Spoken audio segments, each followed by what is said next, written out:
እግዚአብሔር እንዲህ ይላል፣ ሰማይ ዙፋኔ ነው። እግዚአብሔር እንዴና ሰማይ ዙፋኔ ነው፣ ምድርም የእግሬ መርገጫ ናት። የምትሰሩልኝ ምን አይነት ነው? የሚሰሩልኝ ቤት ምን አይነት ቤት ነው? የማፍረስ ስፍራ ምንድን ነው? እሺ የሚያፋፍስ ስፍራ ምንድን ነው? እነዚህ ሁሉ እጅ ሰርታለችና እነዚህ ሁሉ የኔ ናቸው ይላል እግዚአብሔር። በምድር ላይ የሞላ የሚታይ ነገር የማይታይ ነገር ሁሉ የእግዚአብሔር እጅ ሰርታለች። ጎና ለጨበጠ የሚታይ ነገር የማይታይ ነገር አንተ ራሲ እግዚአብሔር ሰጥቶሃል። ሁሉ የተሰራው በእግዚአብሔር ነው ብሎ ለእግዚአብሔር አዲስ ነገር የለም። የቃል ርዕስ ሕይወት የተቀደሰ ይሁን። እግዚአብሔር ላልፍበት ይፈልጋል። ጻፉት ማስረሻ ሰው ሕይወቱ የተቀደሰ ይሁን ማለት ነው። እግዚአብሔር ላልፍበት ይፈልጋል። እግዚአብሔር ሊቀመጥበት ይፈልጋል። እንዳለ ይሄ ሁሉ እጄ ሰጥቷል፣ ይሄ ሁሉ የኔ ነው አለ። አንዳንድ ጊዜ እግዚአብሔር እኛን ባዶ ሳይሆን ነገሮቻችን ሁሉ ሲዘጋ በእውነት ጌታ ድሃ አይመስልም? እዚህ ባይምራችሁ ስታስቡ እግዚአብሔር በጣም ድሃ አይመስልም? አይመስልም? የሚመልስልኝ ሰው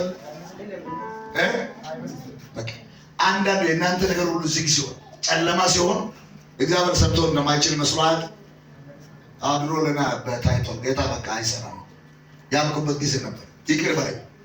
እሱ ሰጥቶ ጨርሶ ዓለም ላይ ቁጭ ያለ ባላፍት ጎናል ነገር እሱ ሰጥቶ ጨርሶ ዓለም ባላፍት ነው።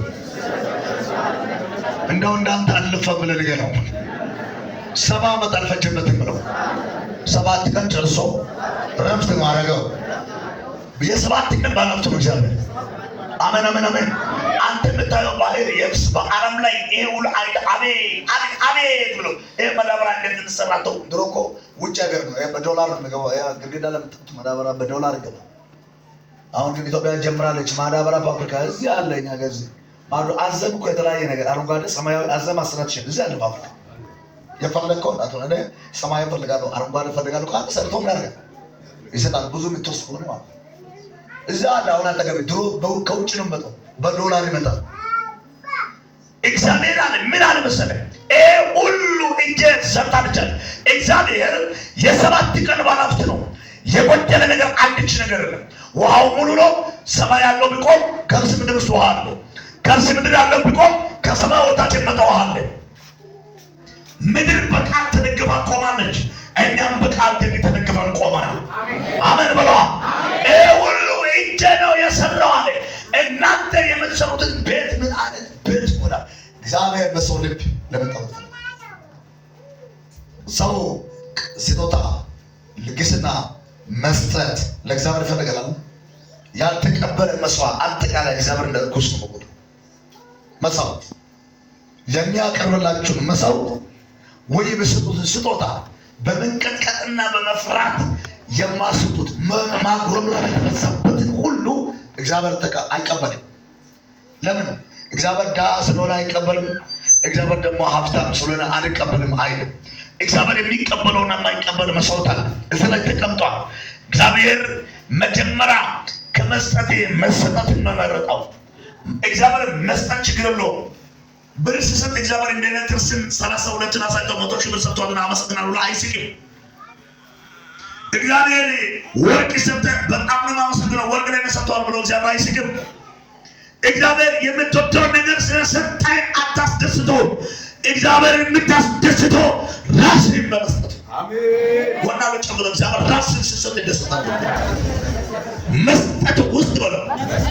ከመስጠት ውስጥ መሰጠትን ይመርጣል። በዚህ መሰጠት ውስጥ አንተን ያያ ሊያርፍብህ ይፈልጋል። በልብ ላይ የእግዚአብሔር ጎጆ አለ። በልብ ላይ የእግዚአብሔር ማረፍ አለ። በልብ ላይ የእግዚአብሔር ረፍት አለ። በልብ ላይ የእግዚአብሔር መቀመጫ አለ። በልብ ላይ የእግዚአብሔር ዙፋን አለ። እግዚአብሔር የግርማው ዙፋን ምን አለ? ዙፋን ሳይ እዚህ ጋር ሎጎ አለ። መከራ የተቀበለበት ሎጎ አጠቃላይ እዚህ አለ። በገመድ ታስሯል። በጽዋ ጠጥቷል። አዝኗል፣ ጥቁር ምልክት አለ፣ አልቅሷል፣ ተሰቅሏል፣ መስቀል አለ፣ ተቀምጧል፣ ዙፋኑ መቀመጫ አለ። ይሄ በሰማይ ሊመስል ይችላል። አዎ በሰማይ ሁሉ ነገር አጨርሶ በአባቱ ዙፋን ሄዶ በግርማው ዙፋን ላይ ቁጭ ብሏል። ኤፌሶን ምዕራፍ 8 ዕብራውያን ምዕራፍ 8 ላይ ይናገራል። በዙፋኑ ላይ ሄዶ ብሏል፣ ቁጭ ብሏል፣ ተቀምጧል። ሰዎች ግን እግዚአብሔር በዙፋኑ በአባቱ ቀኝ ከሚቀመጥ ይልቅ ባንተና ባንቺ ልብ ለመቀመጥ ይፈልጋል። አንድ ሰው ዘሎ አሜን ብለው ውስጡን ግበትና ልቤን ግበት። በልቤ ለመኖር ይፈልጋል፣ በውስጥ ለመኖር ይፈልጋል። ለምን ካላችሁ እግዚአብሔር ባንቺና ባንተ ውስጥ ተቀምጦ የወደቀውን ላቆም ይፈልጋል። የተሰበረውን ለመጠገን ይፈልጋል። የተራበውን ለማብላት ይፈልጋል። ያጣውን ሀብታም ለማድረግ ይፈልጋል። ግራ የተጋባውን ሰው ለመደገፍ ይፈልጋል። የተቀምጦ በአንተ ልብና በአንቺ ልብ ተቀምጦ እግዚአብሔር እርኩሰት አይፈልግም፣ ኃጢአት አይፈልግም፣ ውሸት አይፈልግም፣ ማጭበርበር አይፈልግም፣ ዙርበት አይፈልግም፣ መጠጥ አይፈልግም። እግዚአብሔር እነዚህ የእግዚአብሔር ልብ በማሳረፉ መቀመጥ የማይችልበት ስፍራውን የሚያጠቡ በአንተና ባንቺ የተቀመጠ የኃጢአት ክምችት ወንበር ዛሬ በዚህ ማለዳ ይፈርሳል። ጎና ለጨብጠና ይፈርሳል። መንፈሱ እንዳይጠጋ የከለከለው፣ ክብሩ እንዳይጠጋ የከለከለው፣ ኃይሉ እንዳይጠጋ የከለከለው፣ መገለጡ ዓለም እንዳይጠጋ የከለከለው የኃጢአት ክምችት ወንበር ነው። የውሸት ክምችት ወንበር ነው። በልብ የተቀመጠው የስውር መዝገቦች ነው። ኃጢአትን የሚጠራ የርኩሰት መቀመጫዎች ነው። ዛሬ ከዚህ ቃል የተነሳ ነው ይፈርሳል፣ ይፈርሳል።